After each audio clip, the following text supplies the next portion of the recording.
The inclusion of the Khasi language in the 8th schedule of the Indian Constitution has been a pending issue that is yet to be addressed by the Union Government of India. The Khasi Authors Society is also one of the literary organizations that have been fighting tooth and nail towards the same end.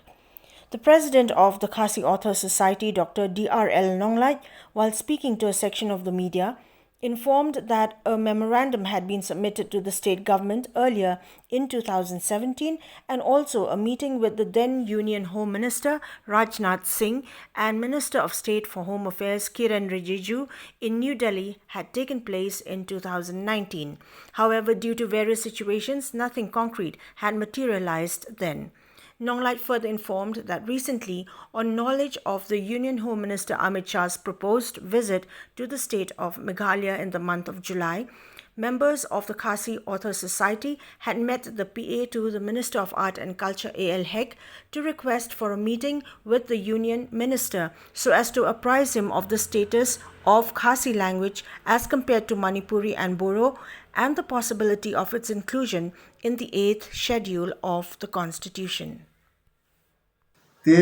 andai na kedikala no jong sarkar kawan election haru terusnya barja kandang. But kidon no asipun kijing agak topo.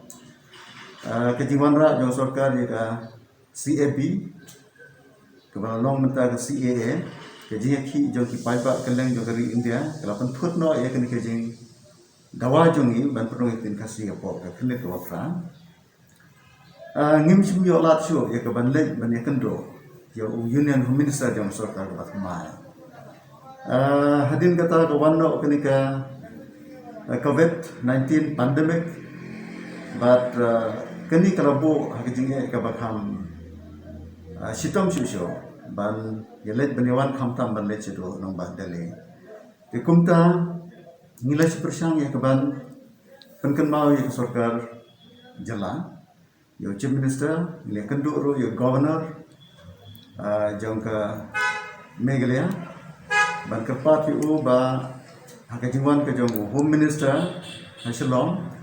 unirap ya kawan personal lem ya kene kejing dawa ke jong ni timenta ke bangidon kam kalam ban yathu o ladabu ak tinawai ban aprise ya ke kerdan jong ke ketien khase la kaladai sisan em ke ba beddor ya ke ban pendrung no ha ke knet wafra la ke renyang jongka kele rengkat ne ambat kini ki wei tien kham tam jaj tien north east India belayo androng apo knet ko fra kum ka Manipuri bat ka Bodo te ke jing thu ko san ke jongi kalam bane thu yu ya ki jing sisa ki ba tien khasi hadu menta kala kan jok